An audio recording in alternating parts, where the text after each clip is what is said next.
Warung sate kambing di Bantul ini dulunya biasa-biasa aja, tapi entah kenapa, dalam waktu singkat langsung jadi rame banget. Orang sampai rela antri panjang, padahal warung sebelah yang menunya sama justru sepi. Mulai muncul kecurigaan, apalagi setiap kali keluarganya meninggal dengan cara nggak wajar, usaha sate itu makin rame. Sampai akhirnya, perjanjian pesugihan yang ditandatangani dengan makhluk gaib menagih janji. Pemilik warung stres berat, diteror tiap malam sebelum akhirnya ditemukan gantung diri di dapurnya. Setelah itu warung tersebut jadi angker dan penuh misteri, tapi anehnya masih banyak orang penasaran yang datang. Sebelum lanjut ke ceritanya, jangan lupa subscribe channel Mystery Story, tekan tombol like jika kalian suka dengan ceritanya. Dan silakan tulis di komentar jam berapa dan dari kota mana Anda menonton, dan pastikan tonton sampai selesai karena setiap detiknya penuh misteri yang belum pernah terpecahkan. Di sebuah kampung di Bantul, ada sebuah warung sate kambing yang sebenarnya dulu biasa banget. Warung kecil dengan bangku kayu seadanya, atap seng yang kalau hujan bunyinya berisik sekali, dan lampu bohlam kuning yang cuma satu satania menggantung di tengah ruangan.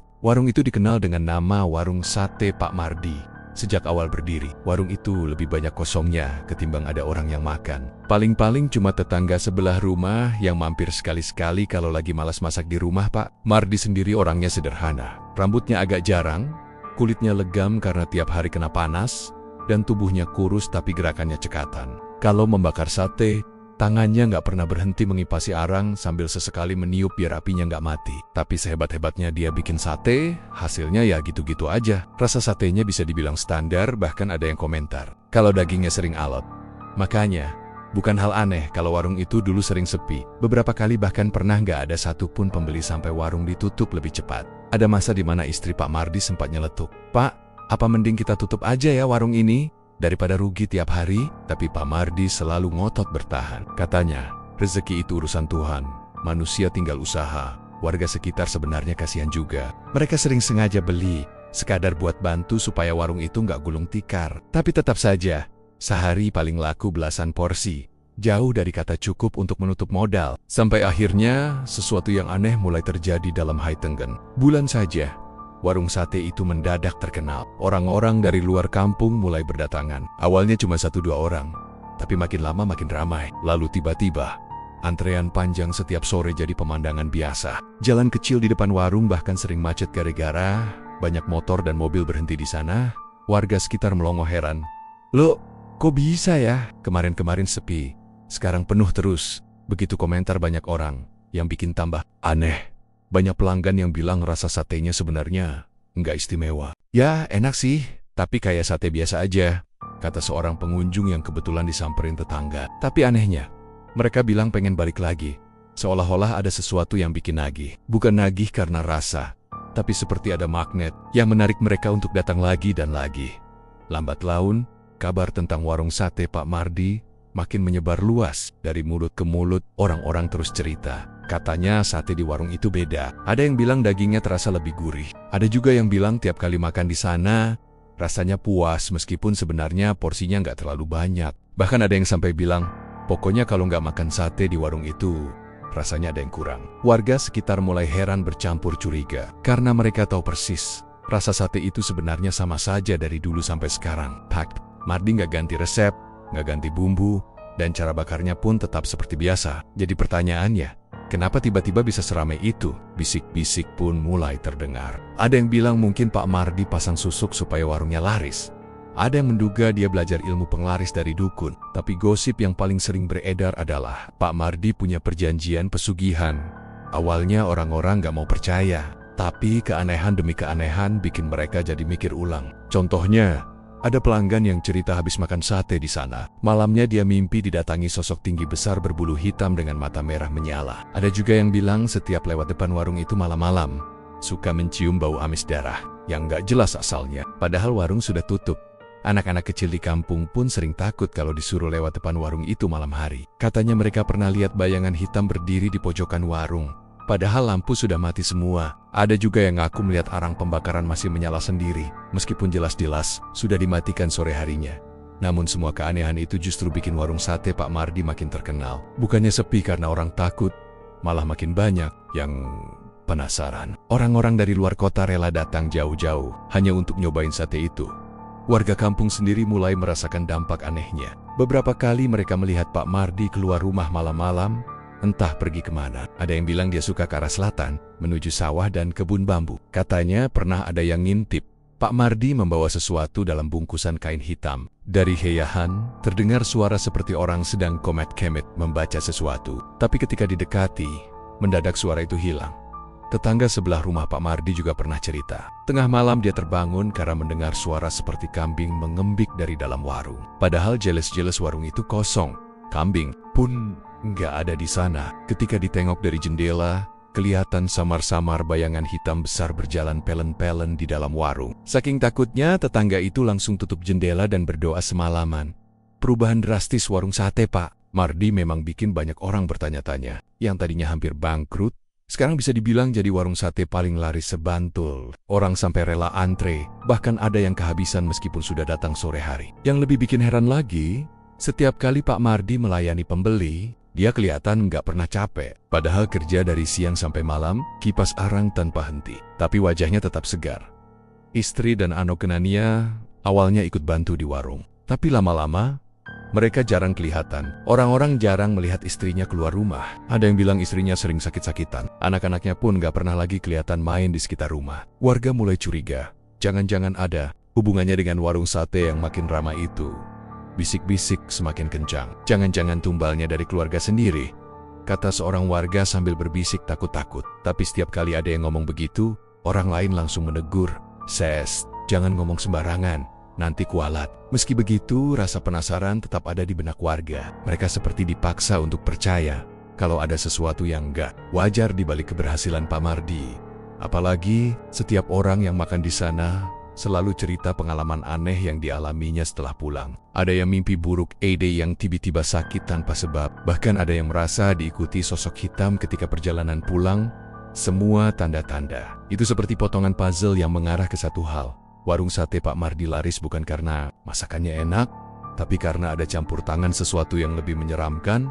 Tapi anehnya, meski banyak yang curiga, warung itu tetap nggak pernah sepi. Orang-orang seolah-olah lupa dengan cerita seram setelah sate ada di depan mata. Aroma daging bakar yang menguar dari asap arang selalu berhasil menarik siapa saja yang lewat. Entah kenapa, begitu mencium aroma itu, orang jadi tergoda untuk mampir beberapa. Warga yang tadinya menghindar, akhirnya malah ikut beli karena nggak tahan dengan godaan aromanya. Mereka pun nggak bisa menjelaskan kenapa setelah makan di sana, rasanya pengen balik lagi hari demi hari.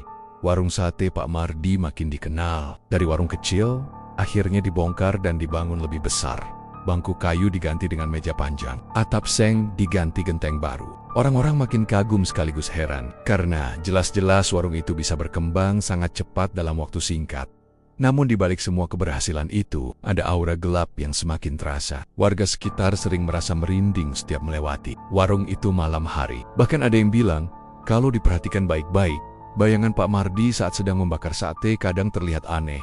Bayangan itu lebih besar dari tubuh aslinya. Dan bentuknya nggak selalu sama dengan gerakan Pak Mardi. Semua keanehan itu masih dianggap gosip. Tapi lama-kelamaan orang-orang mulai sadar kalau ada harga yang harus dibayar dari kesuksesan warung sate tersebut. Dan bisikan tentang pesugihan mulai terdengar semakin jelas di telinga warga. Meskipun belum ada yang benar-benar berani menuduh secara langsung. Waktu itu, warga kampung seperti berada di tengah-tengah dilema. Di satu sisi, mereka bangga ada warung sate di kampungnya yang terkenal sampai luar daerah. Tapi di sisi lain, ada rasa takut karena firasat buruk yang makin hari makin kuat. Dan di saat itulah, awal dari teror sebenarnya mulai terasa. Beberapa bulan setelah warung sate milik Pak Mardi mendadak rame, kabar buruk tiba-tiba mengguncang warga kampung. Anak bungsu Pak Mardi yang baru duduk di bangku kelas 4 SD, ditemukan meninggal di sungai yang gak jauh dari rumahnya. Sebuah orang kaget mendengar kabar itu. Bagaimana tidak?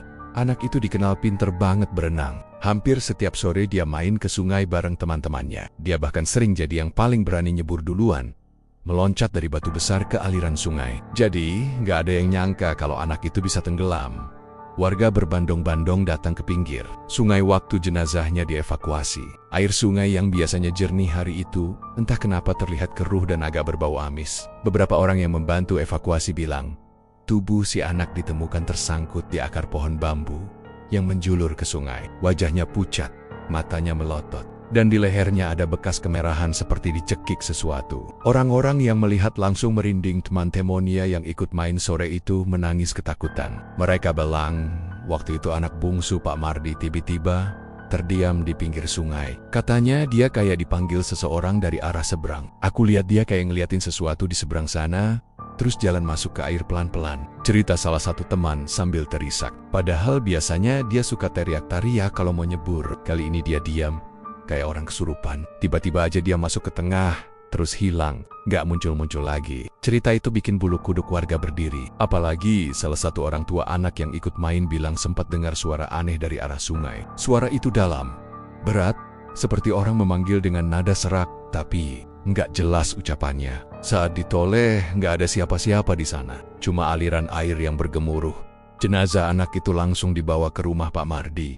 Tangis histeris pecah. Istrinya jatuh pingsan berkali-kali. Sementara Pak Mardi terlihat pucat pasi. Anehnya, beberapa tetangga sempat memperhatikan ekspresi Pak Mardi. Dia memang nangis, tapi di sela-sela tangisnya ada sesuatu yang aneh. Tatapan matanya kosong, seperti orang bingung. Tapi bukan hanya sedih. Seolah-olah ada rasa takut bercampur lega. Pemakaman dilakukan keesokan harinya. Banyak orang yang datang melayat, bukan hanya warga kampung, tapi juga pembeli warung sate yang kebetulan kenal dengan keluarga itu. Suasana pemakaman begitu pilu. Apalagi anak itu dikenal ramah, suka senyum, dan gak pernah bikin masalah. Orang gak habis pikir, kenapa dia bisa meninggal dengan cara seperti itu.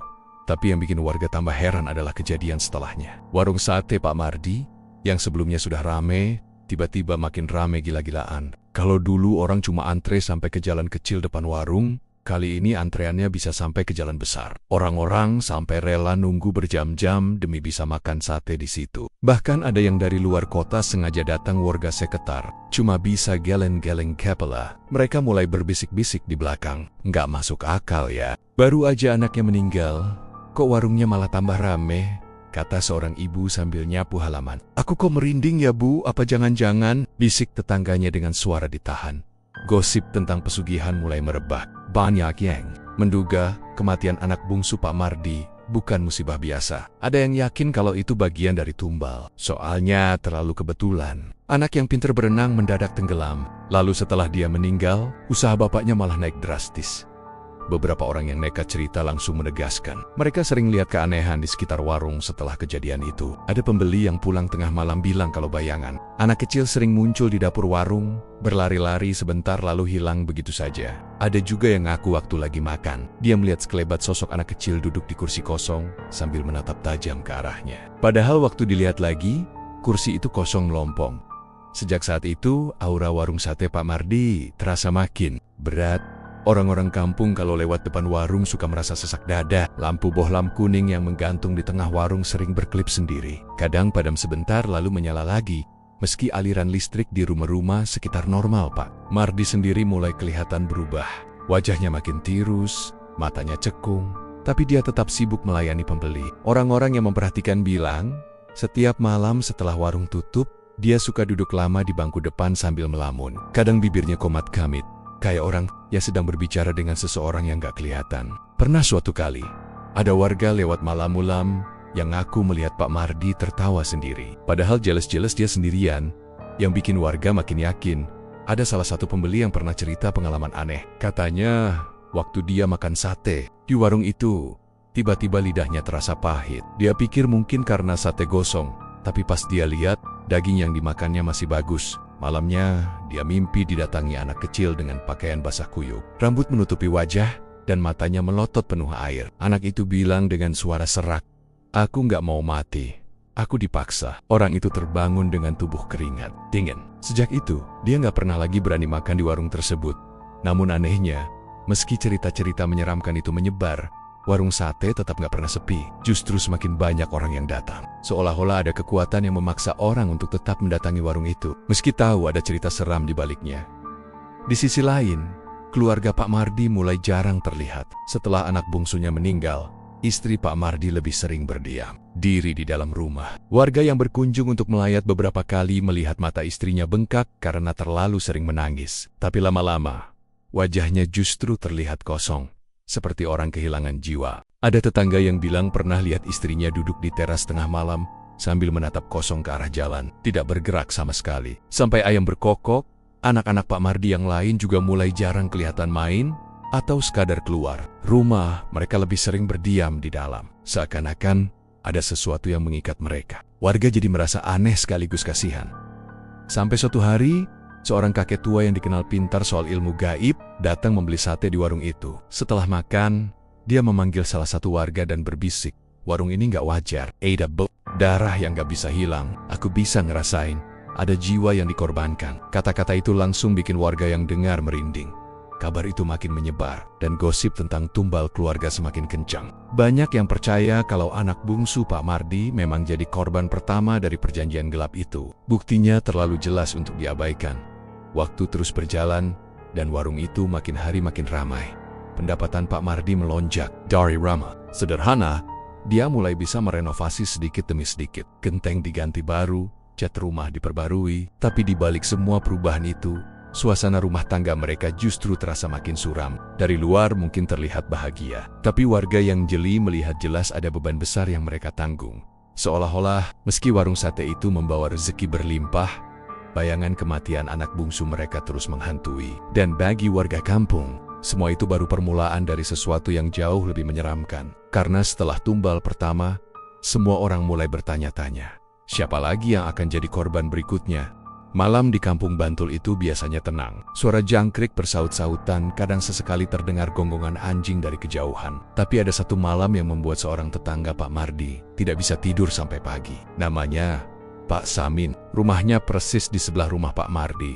Hanya dipisahkan pagar bambu dan kebun kecil. Malam itu sekitar jam 2, Pak Samin terbangun karena ingin ke belakang, ke kamar mandi. Saat berjalan melewati jendela dapurnya, ia mendengar sesuatu yang membuat bulu kuduknya berdiri. Suara itu terdengar dari arah belakang rumah Pak Mardi. Suara dua orang seperti sedang ngobrol, tapi nada salah satunya terdengar berat sekali. Serak, dalam, dan sama sekali bukan suara manusia biasa. Suaranya bikin merinding, seolah keluar dari rongga dada yang dalam. Pak Samin berhenti melangkah. Telinganya dipasang baik-baik. Dia yakin betul, jam segitu nggak mungkin ada orang yang mampir. Ia berusaha menajamkan pendengarannya. Suara yang serak itu terdengar pelan tapi jelas. "Sudah, satu jiwa sudah aku ambil. Ingat perjanjianmu, akan ada lagi yang menyusul." Lalu suara Pak Mardi terdengar lirih agak bergetar. "Jangan sekarang, aku belum siap." Kau sikat. Waktu suara berat itu kemudian tertawa, pelan tapi membuat bulu kuduk berdiri. Tidak ada waktu. Perjanjian harus ditepati. Pak Samin yang mendengar itu langsung mundur perlahan. Napasnya memburu. Dia tahu dia tidak boleh berlama-lama menguping. Karena entah kenapa ada rasa yang bilang kalau makhluk itu bisa sadar sedang didengarkan. Dia masuk ke kamarnya dengan tubuh gemetar. Susah tidur sampai ayam berkokok pagi. Keesokan harinya Pak Samin cerita ke istrinya. "Bu, aku dengar semalam kayak Pak Mardi ngomong sama sesuatu. Suaranya bukan manusia. Serem banget," katanya. Istrinya langsung menegur, "Jangan ngomong sembarangan. Nanti kalau sampai kedengaran orang, bisa bahaya." Tapi meski begitu, rasa takut nggak bisa hilang. Mereka sepakat untuk diam. Tapi cerita itu lama-lama tersebar juga. Karena Pak Samin nggak bisa menahan diri, warga kampung mulai menghubungkan hal itu dengan gosip yang sudah beredar. Beberapa orang bilang memang sejak lama ada kabar Pak Mardi pergi ke pantai selatan. Katanya sekitar setahun sebelum warungnya rame, dia sempat hilang beberapa hari. Waktu itu istrinya bilang suaminya pergi merantau cari kerja. Tapi warga merasa aneh karena pulangnya tiba-tiba saja, tanpa kabar, dan terlihat berbeda. Ada yang melihat Pak Mardi pulang dengan wajah pucat, mata sayu, dan badannya seperti habis sakit. Tapi anehnya, beberapa hari kemudian warungnya mulai ramai. Dari situlah gosip tentang pesugihan mulai muncul. Orang-orang percaya dia pergi ke pantai selatan bukan untuk merantau, tapi untuk ngalap berkah dengan cara yang tidak wajar. Cerita itu makin kencang setelah ada seorang pemuda kampung yang iseng membaca buku tentang ilmu hitam. Ia bilang, di pantai selatan memang ada pesugihan yang syaratnya harus memberikan tumbal darah dari keluarga sendiri. Jiwa itu akan ditukar dengan keberhasilan usaha. Setiap beberapa tahun sekali, tumbal harus dipenuhi. Kalau tidak, orang yang melakukan perjanjian akan ditagih langsung. Dan akibatnya lebih mengerikan. Warga yang mendengar cerita itu langsung merinding. Semua potongan cerita mulai nyambung. Kematian anak bungsu Pak Mardi yang aneh, warung sate yang tiba-tiba laris, dan suara misterius yang terdengar malam-malam di belakang rumahnya. Semua seakan jadi bukti nyata bahwa gosip itu bukan sekadar gosip belaka. Makin lama, orang-orang mulai memperhatikan perubahan sikap Pak Mardi. Siang hari dia memang ramah dan seperti biasa melayani pembeli. Tapi malam hari banyak yang bilang pernah melihatnya berjalan sendirian ke arah sawah atau kebun bambu. Dia sering membawa bungkusan hitam, kadang terlihat membakar kemenyan, dan berdiri lama sekali tanpa bergerak. Dari jauh, bayangan tubuhnya tampak lebih besar dari biasanya. Seolah-olah ada sosok lain berdiri di sampingnya. Ada seorang pemuda yang memberanikan diri mengintip dari kejauhan. Ia bilang melihat Pak Mardi duduk bersila di tanah. Di depannya ada mangkuk berisi darah segar. Di sampingnya terlihat bayangan tinggi besar dengan mata merah menyala. Pemuda itu langsung lari terbirit-birit. Sejak itu jatuh sakit seminggu penuh. Tanpa sebab yang jelas, bisikan tentang pesugihan semakin menyebar, bahkan sampai ke kampung sebelah. Orang-orang mulai merasa takut, tapi di sisi lain penasaran. Banyak pembeli justru sengaja datang karena mendengar cerita aneh itu. Mereka ingin membuktikan sendiri, apakah benar ada hal mistis di balik warung sate tersebut. Beberapa dari mereka pulang dengan wajah pucat, ada yang mengaku perutnya sakit setelah makan sate, ada yang mimpi buruk berhari-hari, dan ada juga yang merasa terus diikuti sosok bayangan sampai ke rumah. Tapi anehnya, meskipun sudah mengalami hal-hal menyeramkan, sebagian dari mereka tetap balik lagi untuk makan. Seolah-olah ada kekuatan gaib yang membuat mereka ketagihan. Warga kampung semakin resah. Mereka takut kalau keanehan itu akan membawa malapetaka lebih besar. Apalagi, orang-orang tua di kampung sering bilang kalau pesugihan tidak pernah berhenti. Hanya dengan satu tumbal, selalu ada harga yang harus dibayar. Dan biasanya tumbalnya adalah orang-orang terdekat. Suasana rumah Pak Mardi sendiri semakin ganjil. Istrinya jarang terlihat keluar, wajahnya pucat, seperti ketakutan setiap saat. Anak-anaknya pun jarang bermain lagi.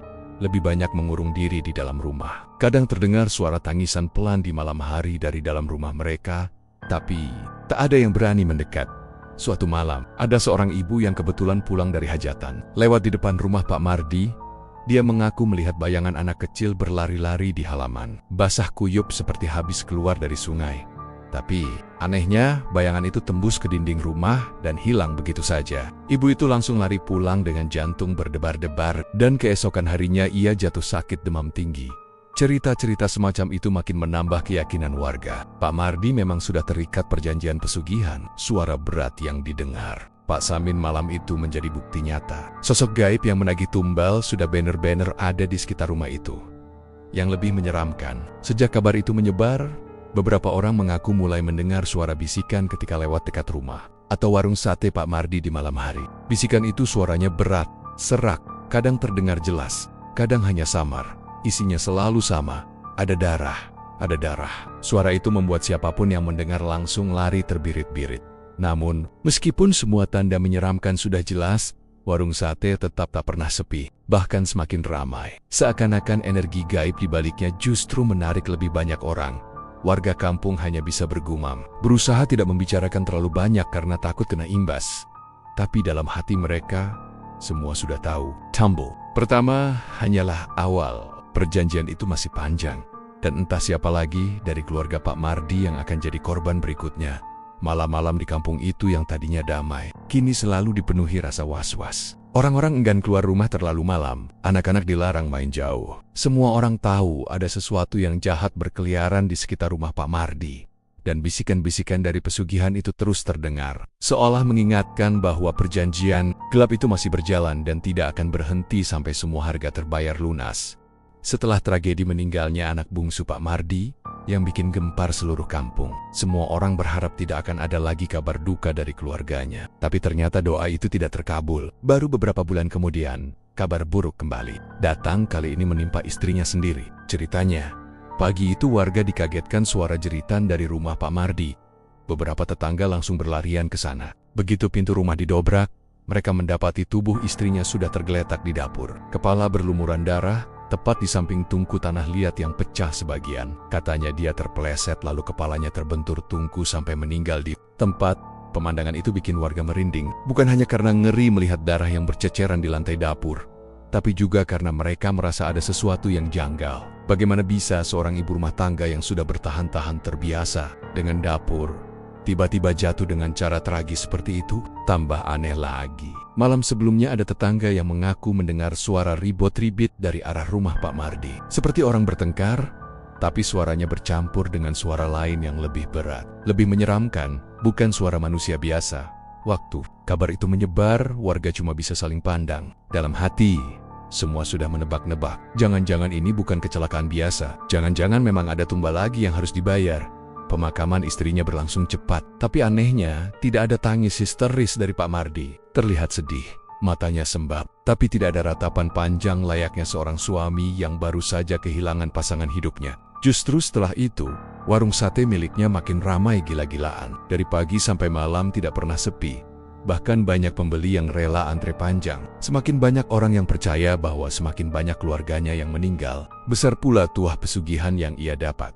Orang-orang luar kampung berdatangan. Ada yang sengaja datang karena penasaran dengan cerita mistis di balik warung itu. Ada yang cuma ingin merasakan sate yang katanya rasanya luar biasa. Memang, entah kenapa sate buatan Pak Mardi terasa berbeda. Dagingnya empuk, bumbunya meresap, dan setiap orang yang makan selalu bilang pengen balik lagi. Padahal, kalau dipikir-pikir, cara bakarnya sama saja seperti sate lain di kampung itu. Tapi di balik ramainya warung, ada hal janggal yang sering diceritakan pembeli. Beberapa orang mengaku setelah makan di sana, mereka mengalami mimpi buruk. Isinya selalu sama. Ada sosok hitam besar, tubuhnya tinggi menjulang, matanya merah menyala, mendatangi mereka di dalam mimpi. Sosok itu hanya berdiri saja, menatap tajam, tanpa baik, tapi tatapannya sudah cukup membuat nyali orang ciut. Ada juga yang bilang sosok itu kadang muncul di pojok kamar, seperti bayangan besar yang tidak hilang meski mata sudah dibuka. Cerita-cerita itu bikin bulu kuduk merinding. Ada seorang pemuda dari kampung sebelah yang datang untuk makan sate Pak Mardi bersama teman-temannya. Malam itu mereka pulang tertawa-tawa, merasa kenyang, tapi keesokan harinya pemuda itu tiba-tiba demam tinggi. Dia bilang semalam didatangi makhluk hitam besar dengan mata merah yang terus menatapnya dari ujung ranjang. Sejak itu, dia tidak berani lagi mendekat ke warung sate tersebut. Makin lama, makin banyak orang mengalami hal serupa. Ada ibu-ibu yang bilang setelah makan sate, di rumahnya terdengar suara langkah berat seperti orang bertubuh besar berjalan di atap. Ada bapak-bapak yang mengaku melihat bayangan hitam mengikuti sampai ke pekarangan rumah. Bahkan, ada anak kecil yang tiba-tiba kerasukan teriak-teriak sambil menunjuk ke arah warung Pak Mardi. Katanya ada orang besar matanya merah berdiri di sana. Warga kampung makin yakin, warung itu memang bukan warung biasa. Ada sesuatu yang gaib yang menyertainya. Setiap kali ada nyawa yang melayang dari keluarga Pak Mardi, warung itu makin kuat daya tariknya. Seperti magnet yang gak bisa ditolak. Orang yang pernah makan di sana si keneken susah berhenti. Ingin datang lagi meski sudah mengalami kejadian menyeramkan. Sementara itu, keadaan Pak Mardi makin berubah. Dia makin jarang bergaul dengan warga, lebih sering menyendiri. Wahania semakin tirus, matanya cekung, dan kulitnya pucat seperti orang kurang tidur. Ada tetangga yang mengaku pernah melihat Pak Mardi duduk sendirian di teras rumah tengah malam. Matanya kosong menatap ke arah jalan. Waktu dipanggil pun tidak menyahut, seperti orang linglung. Tapi begitu pagi datang, dia kembali seperti biasa, sibuk mengurus warung. Beberapa orang percaya kalau sebenarnya Pak Mardi sudah tidak sepenuhnya manusia biasa lagi. Ada bisikan gaib yang terus menghantui, menagih janji, dan membuat hidupnya penuh ketakutan. Bahkan, ada yang bilang pernah melihat Pak Mardi ngobrol sendirian di dapur warung, padahal tidak ada orang lain di sana. Mulutnya bergerak, matanya sesekali melirik ke pojok ruangan yang kosong. Di sisi lain, anak-anaknya yang tersisa terlihat makin murung. Mereka jarang sekali keluar rumah. Pernah satu kali anak sulungnya, seorang remaja laki-laki, terlihat duduk sendirian di pinggir jalan. Waktu itu dia menangis tanpa suara, air matanya mengalir begitu saja. Ada ibu-ibu yang coba mendekat, tapi si anak langsung lari terburit-barit masuk ke rumah. Sejak saat itu, anak-anak Pak Mardi seperti benar-benar dijauhkan dari dunia luar, yang bikin warga makin yakin bahwa kematian istri Pak Mardi bukan kecelakaan, adalah cerita dari seorang tukang sayur. Dia bilang, sehari sebelum istrinya meninggal, dia sempat melihat perempuan itu duduk termenung di depan rumah dengan wajah pucat. Saat ditanya, jawabannya hanya lirih. "Saya capek, Mas." Tukang sayur itu nggak ngerti maksudnya apa. Tapi keesokan harinya kabar duka itu sudah menyebar.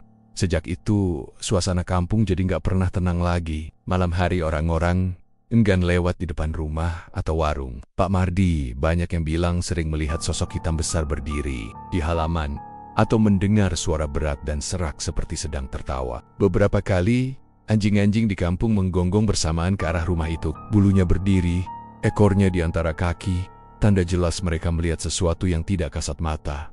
Tapi anehnya, meski penuh teror dan cerita mistis, warung itu justru semakin ramai, bahkan makin terkenal. Orang-orang dari luar kota sengaja datang hanya untuk mencicipi satenya yang dianggap punya rasa ajaib. Mereka tidak peduli dengan cerita seram yang beredar, malah merasa semakin penasaran. Dan disitulah letak kengerian sebenarnya. Seolah-olah pesugihan itu tidak hanya memakan korban dari keluarga Pak Mardi, tapi juga mengikat orang-orang yang datang, membuat mereka kembali lagi dan lagi, meski tahu ada harga yang harus dibayar semua. Orang di kampung sadar ini belum berakhir. Kematian anak bungsu dan istrinya baru permulaan. Pesugihan selalu menuntut lebih, dan selama perjanjian itu masih berjalan, masih ada korban berikutnya yang akan ditagih. Malam-malam di kampung itu mulai terasa berbeda sejak kematian istri Pak Mardi. Kalau dulu orang-orang masih berani keluar rumah sampai agak larut, sekarang jam 9 malam saja jalanan sudah sepi. Lampu rumah-rumah tetangga dimatikan lebih awal, hanya menyisakan cahaya redup dari warung sate Pak Mardi yang tetap buka sampai lewat tengah malam. Tapi cahaya itu bukan bikin orang merasa tenang. Justru sebaliknya, banyak yang merasa bulu kuduk merinding setiap kali melewati warung itu. Bukan cuma cerita tentang rasa sate yang bikin nagih, tapi juga bisik-bisik tentang gangguan gaib yang makin sering terjadi. Ada tetangga yang bilang, hampir tiap malam dia melihat bayangan besar hitam melintas cepat di dapur warung. Bayangan itu bentuknya nggak jelas. Kadang tinggi besar seperti raksasa, kadang hanya seperti gumpalan asap pekat, tapi selalu muncul di tempat yang sama, dekat tungku pembakaran sate. Ada juga warga yang mengaku melihat sosok pocong berdiri diam di pojok halaman. Kepalanya miring sedikit, matanya kosong, seolah-olah menunggu sesuatu. Setiap kali didekati, sosok itu hilang begitu saja, menyisakan bau anyir darah bercampur amis. Daging yang terbakar, orang-orang yang makan di warung itu juga sering bercerita hal-hal aneh. Ada yang pulang langsung sakit, badannya panas dingin. Ada juga yang bilang saat lagi makan, tiba-tiba merinding karena merasa ada yang berdiri tepat di belakangnya. Padahal waktu nengok, gak ada siapa-siapa. Bahkan ada pelanggan yang melihat darah menetes dari sate yang sedang dibakar. Tapi waktu diperiksa ternyata cuma minyak yang menetes ke bara api. Aneh dan bikin otak susah mencerna. Tapi semua itu terus terjadi berulang kali. Sementara itu, kondisi Pak Mardi makin hari makin kacau. Dulu dia dikenal ramah, sering nyapa tetangga, dan walaupun warungnya laris, masih mau bercanda sama anak-anak kecil di kampung. Tapi sejak kematian istri, wajahnya pucat, matanya cekung, dan tubuhnya kelihatan kurus. Banyak yang bilang dia sering ngomong sendiri kayak orang stres. Malam-malam, suara dia terdengar jelas dari dalam rumah, teriak-teriak minta ampun, minta tolong, atau sesekali ketawa sendiri dengan suara yang serak. Beberapa tetangga yang mendengar itu mengaku nggak bisa tidur semalaman. Ada satu malam yang bikin orang sekampung heboh. Sekitar jam 2 dini hari, terdengar suara jeritan dari rumah Pak Mardi. Suaranya panjang, parau, bikin bulu kuduk berdiri. Orang-orang keluar rumah, mencoba melihat ada apa. Dari jendela, terlihat Pak Mardi berlari-lari, kecil di dalam rumahnya. Mukanya pucat pasi, matanya melotot kayak orang dikejar sesuatu. Dia teriak, "Ampun, jangan ambil saya janji. Saya janji kasih tumbal lagi. Jangan sekarang, jangan ambil nyawa saya." Suara itu terdengar jelas, dan orang-orang yang menyaksikan cuma bisa saling pandang dengan rasa takut. Mereka sadar Pak Mardi sedang berhadapan dengan sesuatu yang bukan dari dunia ini sejak malam itu. Warga makin yakin kalau makhluk gaib yang ngasih kekayaan ke Pak Mardi mulai nagih janji lagi. Kalau nggak ada tumbal baru dari keluarganya, nyawa Pak Mardi sendiri yang jadi gantinya. Dan entah kenapa, setiap kali ada perjanjian seperti itu, terornya selalu makin mania dijadi. Orang-orang sekitar rumahnya mulai sering diganggu. Ada ibu-ibu yang cerita waktu lagi masak di dapur, tiba-tiba lampu padam. Dan dari arah jendela dia melihat mata merah menyala, menatapnya dari luar. Ada bapak-bapak yang pulang malam dari ronda, melihat sesosok tinggi besar berjalan di tengah jalan. Itu hitam legam, kepalanya hampir menyentuh kabel listrik. Matanya merah menyala, tapi tidak mengeluarkan suara apapun. Begitu disalib, sosok itu menghilang begitu saja, hanya menyisakan bau amis darah. Anak-anak kampung pun jadi sasaran. Beberapa kali ada anak kecil yang tiba-tiba jatuh pingsan ketika lewat dekat warung sate. Setelah sadar, mereka menangis ketakutan, bilang kalau ada pocong duduk di kursi warung sambil menatap mereka. Anak-anak itu sampai nggak berani keluar rumah lagi kalau malam hari.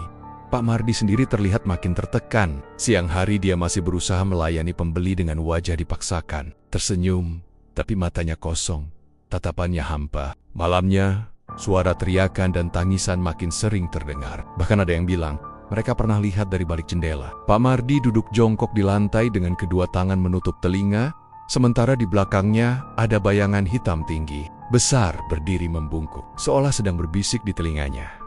Cerita-cerita itu makin membuat kampung seperti diselimuti rasa takut. Setiap malam, anjing-anjing menggonggong panjang mengarah ke rumah Pak Mardi. Suara-suara aneh terdengar, mulai dari tangisan perempuan, suara orang berbisik, sampai suara tawa parau yang bikin orang merinding. Bahkan ada warga yang bilang, kadang terdengar suara kambing mengembik keras dari dalam warung sate. Padahal jelas-jelas tidak ada kambing di sana. Keganjilan itu juga dialami para pembeli. Ada seorang mahasiswa dari kota yang nekat datang karena penasaran. Malam itu dia makan sate bersama temannya. Katanya rasanya memang enak sekali, bikin ketagihan. Tapi begitu pulang, di jalan dia melihat bayangan hitam duduk di jok belakang motor. Padahal dia sendirian. Sejak itu dia sakit keras berhari-hari. Teror gaib itu bukan cuma mengganggu orang luar, tapi juga Pak Mardi sendiri. Dia semakin sering terlihat jalan mondar-mondir di depan rumah tengah malam, sesekali menengadah ke langit sambil berteriak, "Sudah, jangan ganggu saya lagi. Saya akan kasih tumbal. Saya akan kasih tumbal." Suara itu terdengar jelas ke rami-rama tetangga. Beberapa orang sampai ketakutan dan gak berani buka jendela. Banyak warga akhirnya menghindari warung itu. Meski masih banyak orang luar yang penasaran dan tetap datang. Tapi buat orang sekampung, mereka sudah tahu ada yang salah besar dengan Semyot. Teror makin kuat dan setiap orang sadar bahwa sebentar lagi akan ada tumbal baru. Ketegangan itu membuat suasana kampung jadi kayak dicekam bayangan hitam yang gak kelihatan. Malam-malam semakin sepi, dan setiap orang yang lewat depan warung Pak Mardi pasti menundukkan kepala, berdoa dalam hati, berharap tidak diganggu. Tapi teror itu seakan mencari mangsa siapapun yang berani mendekat. Dan Pak Mardi, dengan wajah pucat dan tubuh kurusnya, hanya menunggu waktu. Dia tahu kalau dia tidak memberikan tumbal, maka nyawanya sendiri yang akan jadi bayaran. Dan setiap malam suara bisikan itu semakin keras, semakin mendesak, seolah-olah siap merenggut apa saja yang paling berharga darinya. Suatu malam, kampung itu mendadak gaduh. Orang-orang kaget karena warung sate Pak Mardi yang biasanya buka sampai larut, malam itu justru tutup rapat. Lampu bagian depan warung padam, hanya ada cahaya temaram dari ruang dalam rumah yang kelihatan samar lewat celah jendela. Beberapa pembeli yang datang kecewa karena pintu warung digembok dari dalam. Mereka sempat menggatuking-getak, memanggil nama Pak Mardi, tapi tidak ada sahutan sama sekali. Kabar itu cepat menyebar. Warga yang rumahnya dekat mulai berdatangan, penasaran kenapa malam itu warung Pak Mardi tidak buka. Suasana jadi ramai. Beberapa orang mencoba mengintip lewat celah jendela, tapi yang terlihat hanya gelap. Ada tetangga yang bilang, sejak sore, tadi memang tidak melihat Pak Mardi keluar rumah sama sekali. Anak-anaknya pun tidak kelihatan. Semakin lama, perasaan warga makin gak enak. Mereka sepakat untuk mendobrak pintu. Dengan alat seadanya, akhirnya gembok pintu berhasil dipecahkan. Begitu pintu terbuka, bau aneh langsung menyergap. Bau itu campuran antara amis darah dan anyir daging busuk. Semua orang yang ada di situ spontan menutup hidung. Tapi tetap nekat masuk karena rasa penasaran bercampur rasa takut. Begitu masuk ke dalam rumah, suasana semakin mencekam. Lampu ruang tengah menyala redup, cahayanya berkelip seperti hampir mati. Ruangan itu berantakan, kursi terbalik, gelas pecah berserakan di lantai, seperti habis ada perkelahian. Warga mulai curiga ada sesuatu yang buruk terjadi. Mereka melangkah ke arah dapur, mengikuti bau amis yang semakin kuat. Dan benar saja, begitu sampai di dapur, semua orang langsung terdiam. Tubuh Pak Mardi tergantung di balok kayu yang melintang di langit-langit dapur. Lidahnya terjulur panjang.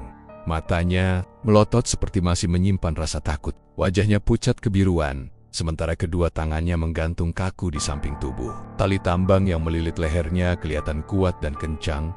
Jeritan langsung pecah. Beberapa ibu-ibu menutup mata sambil mundur ketakutan. Ada bapak yang langsung memeluk istrinya agar tidak pingsan. Suasana jadi panik. Tapi yang bikin semuanya tambah merinding adalah bau amis darah yang sangat menyengat. Padahal di tubuh Pak Mardi sama sekali tidak ada luka terbuka, tidak ada darah menetes. Tapi aroma itu seperti menyelimuti seluruh ruangan. Di lantai dapur, tepat di bawah tubuh Pak Mardi yang tergantung, ada sebuah lingkaran hitam pekat, seperti bekas terbakar. Lingkaran itu bulat sempurna.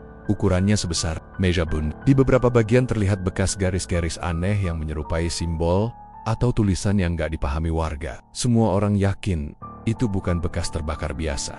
Itu jelas-jelas lingkaran yang dipakai untuk ritual orang-orang yang ada di situ saling pandang dengan wajah tegang. Hati mereka berdebar kencang. Semua sadar, ini bukan sekadar kasus bunuh diri biasa. Ada sesuatu yang jauh lebih gelap yang terjadi. Di dapur warung sate itu, beberapa orang memberanikan diri menurunkan tubuh Pak Mardi.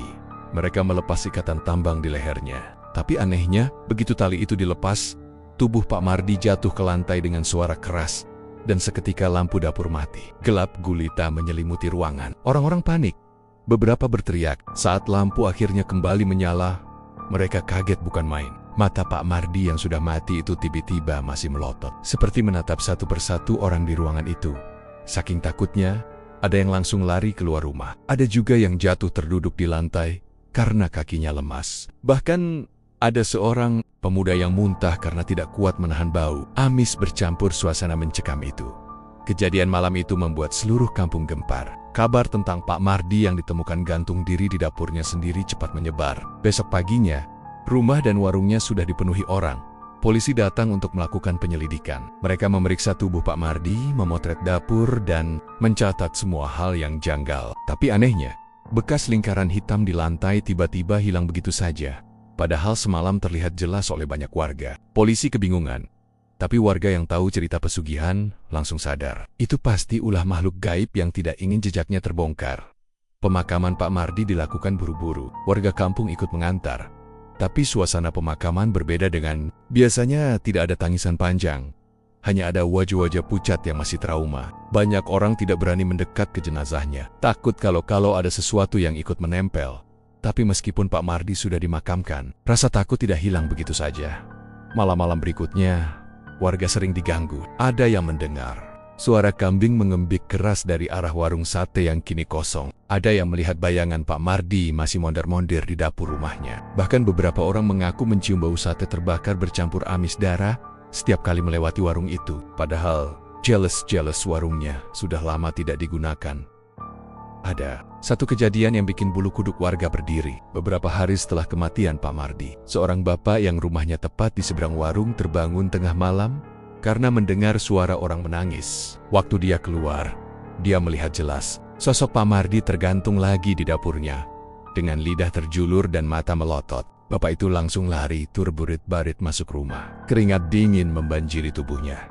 Cerita-cerita seram itu makin menambah keyakinan warga bahwa Pak Mardi mati bukan semati-mata bunuh diri karena stres. Dia mati karena perjanjian pesugihan yang akhirnya menagih nyawanya sendiri.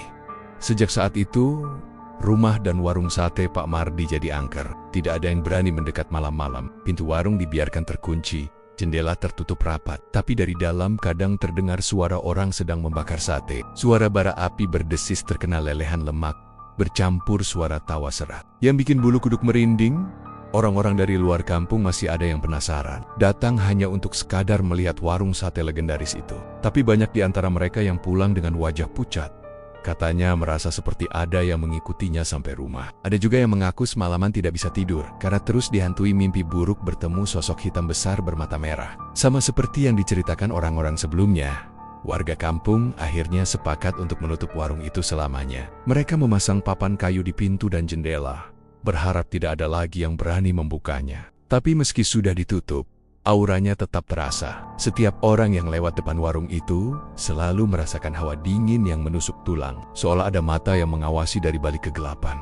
Semua orang akhirnya sadar, pesugihan yang dipilih Pak Mardi memang benar-benar memakan korban. Anak bungsunya, istrinya, dan akhirnya dirinya sendiri harus jadi tumbal. Tapi yang bikin warga lebih takut lagi adalah kenyataan bahwa perjanjian gaib itu tidak berhenti meski Pak Mardi sudah mati. Seakan-akan ada sesuatu yang masih tersisa. Di warung itu menunggu, mencari mangsa baru yang berani mendekat. Dan sejak malam itu, nama Pak Mardi jadi buah bibir. Warung satenya bukan lagi dikenal karena rasa sate yang enak, tapi karena kisah tragis di baliknya. Orang-orang yang datang ke Bantul dan mendengar cerita itu selalu dibuat penasaran. Tapi begitu sampai di depan warung yang terkunci, sebagian besar memilih buru-buru pergi dengan rasa merinding yang tidak bisa dijelaskan. Kematian Pak Mardi bukan akhir dari cerita, melainkan awal dari sebuah teror yang akan terus menghantui siapapun yang mencoba mendekat. Dan bagi warga kampung, semua itu jadi pelajaran bahwa keserakahan dan perjanjian dengan makhluk gaib selalu berakhir dengan penderitaan yang mengerikan. Sejak kematian Pak Mardi, warung sate kambing itu resmi ditutup. Pintu kayunya dipalang dengan bambu, jendela ditutup rapat, dan papan warung yang dulu selalu penuh dengan tulisan sate kambing Pak Mardi sekarang sudah lusuh. Catnya terkelupas, huruf-hurufnya memudar. Dari luar, warung itu tampak seperti bangunan kosong biasa, tapi siapapun yang pernah lewat di depannya tahu kalau ada hawa aneh yang bikin bulu kuduk berdiri. Warga kampung bahkan sengaja menghindari jalan depan warung itu kalau malam. Mereka lebih rela muter jauh, meski harus nambah waktu perjalanan, daripada lewat tepat di depan warung yang katanya angker itu. Ada cerita kalau setelah lewat sana, orang bisa langsung sakit, atau malamnya diganggu mimpi buruk. Katanya arwah Pak Mardi belum tenang, masih gentayangan. Dan roh jahat yang dulu menemaninya dalam perjanjian pesugihan, juga masih betah menunggu tumbal berikutnya, yang bikin makin mencekam. Sering ada orang penasaran dari luar kota yang sengaja datang buat uji nyali. Mereka dengar cerita warung sate pesugihan ini dari mulut ke mulut, atau baca di forum-forum misteri, lalu sengaja datang pas malam Jumat Kliwon. Ada yang katanya dengar suara orang sate di dapur, suara daging berdesis. Di atas bara, bunyi kipas sate yang khas, dan bau kambing bakar yang menyeruak dari arah dapur. Padahal kalau dicek, warung itu kosong melompong. Bahkan arang di tempat panggangan sudah lama dingin, penuh debu, dan dipenuhi sarang laba-laba. Beberapa orang yang nekat uji nyali juga mengaku sempat melihat sosok menyerupai Pak Mardi. Sosok itu berdiri di dekat panggangan, memakai baju batik usang, tangannya sibuk mengipas sate. Tapi wajahnya pucat, matanya melotot, dan lidahnya terjulur panjang seperti waktu dia ditemukan gantung diri. Sosok itu katanya tersenyum miring ke arah siapapun yang melihat, sebelum perlahan lenyap di telan gelap. Ada juga yang bilang melihat pocong berdiri di pojok halaman, menatap tajam tanpa bergerak. Suara-suara aneh pun sering terdengar dari dalam warung. Warga sekitar sering cerita kalau tengah malam ada suara perempuan menangis lirih dari arah dapur. Kadang terdengar suara anak kecil ketawa cekikikan, seperti main petak umpet. Suara itu bikin bulu kuduk berdiri, karena orang-orang tahu anak bungsu Pak Mardi yang dulu tenggelam adalah tumbal pertama dari perjanjian pesugihan itu. Seakan-akan arwahnya masih terjebak di sana, menagih keadilan, atau malah ikut dikurung bersama entitas gaib yang dulu jadi mitra Pak Mardi. Ada juga kisah seorang pemuda bernama Ryan, anak muda yang suka tantangan mistis. Dia nekat masuk ke warung itu sendirian sambil live streaming ke media sosial. Awalnya dia ketawa-ketawa, bilang kalau semua cerita orang cuma ngarang. Tapi saat kamera merekam bagian dapur, tiba-tiba koneksi terganggu, layar goyang, dan penonton melihat sekilas bayangan hitam besar dengan mata merah menyala berdiri tepat di belakang Ryan. Detik berikutnya, siaran langsungnya mati total. Ryan keluar dari warung itu dengan wajah pucat pasi, tubuh gemetar, dan sejak hari itu dia nggak pernah berani cerita detail apa yang sebenarnya dia lihat di dalam. Semakin lama, cerita-cerita mistis itu makin menumpuk. Ada tukang ojek online yang nganter makanan malam-malam lewat depan warung itu dan tiba-tiba motornya mogok, padahal baru diservis. Dia coba nyalain berkali-kali, nggak bisa. Tiba-tiba, dari dalam warung yang gelap, terdengar suara orang manggil, "Mas, mampir dulu, makan sate dulu." Suara itu berat, serak, dan bikin si driver langsung lari tunggang langgang, ninggalin motornya. Anehnya, pas besok pagi, motor itu bisa dinyalain lagi tanpa masalah sedikit pun.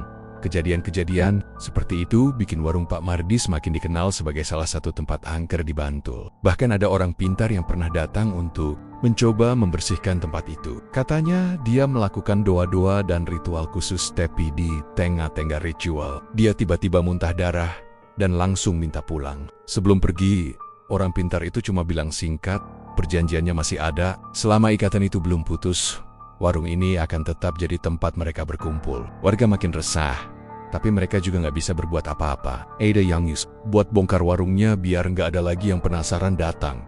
Tapi anehnya, setiap kali ada warga yang berani mendekat dengan niat ngerusak bangunan, mereka selalu sakit mendadak. Ada yang jatuh dari tangga, ada yang tiba-tiba panas tinggi, bahkan ada yang meninggal tanpa sebab jelas. Akhirnya, warga sepakat membiarkan warung itu berdiri apa adanya. Walaupun terbengkalai dan seram, malam-malam lewat depan warung itu benar-benar inggak inok. Orang-orang yang nekat lewat sering cerita kalau mereka merasa ada yang mengikuti dari belakang, meskipun jalanan sepi. Bayangan hitam tinggi besar sering terlihat melintas, dan suara-suara aneh selalu muncul entah dari mana. Kadang seperti suara sate dibakar, kadang suara cekikikan, kadang suara tangisan yang bikin hati ciut.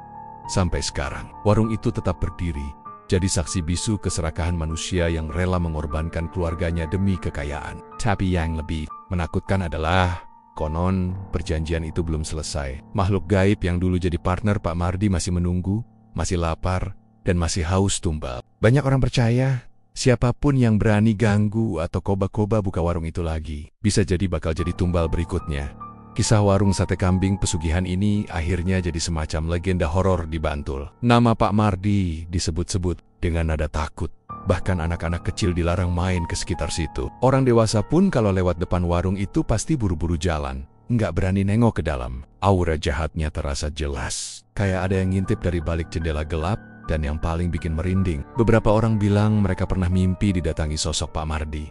Dalam mimpi itu, Pak Mardi nyodorin sepiring sate sambil berkata, "Lirih, makanlah.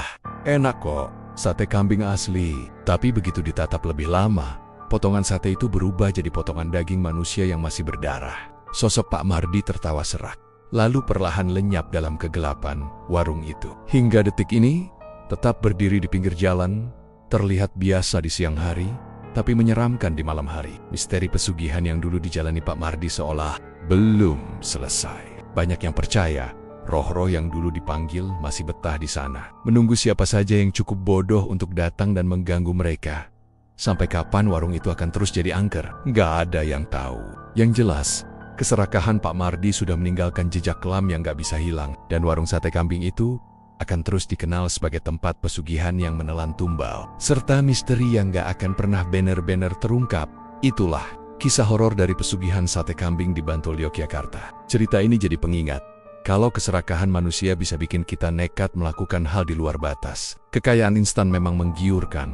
Tapi harga yang harus dibayar jauh lebih mahal dari yang kita kira. Jadi, hati-hati kalau lewat warung. Itu, siapa tahu masih ada sosok Pak Mardi yang sedang menunggu pelanggan barunya. Terima kasih sudah menonton channel Mystery Story. Terus dukung channel ini dengan cara komen, like, share, dan subscribe. Mohon maaf jika ada kesamaan nama tokoh, tempat kejadian ataupun cerita, itu adalah kebetulan semata.